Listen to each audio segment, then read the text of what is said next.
Un uomo era busando, ananto l'uso tudo, usò capello in mano, asciuaia sudori, chi mi chiamava pronti, chi era di ludo, stagione più cruda, da noia di calori. E poi l'uomo lisciava, uso capo sbiancato, dall'anni e da un stanto e da tanti pinzera, di tutta una ciucciata, solo era fermato in sa casa paterna, per via sua maniera. Tutti i sovidoni se n'erano andati a stinta panivora, così è un destino in sa tinta campagna, due guidi son nati ni franca ni umani, chi la veno è mischino.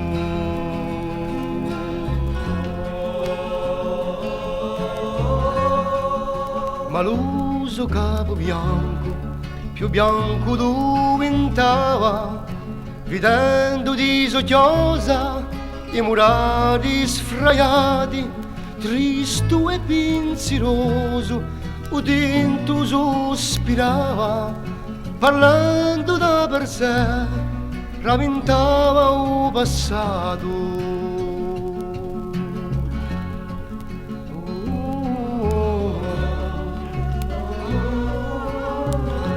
Qual sarà mai più carezzerà si mura, pisati non si sa quando dai miei antenati, perché i miei figlioli non è manco sicura, venerare d'un salto a vedere messi stati.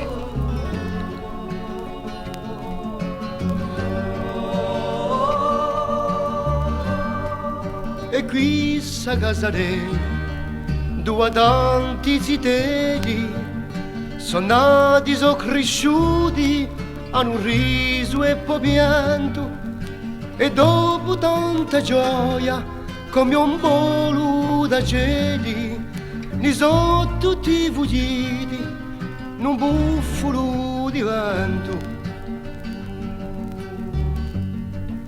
Chi c'ha più da fare, in si ruglia magari, apposta chi più nimu mi tieni compagnia, e con giù ne è andato a godasi un mare, come sia campagna e terra da rasia.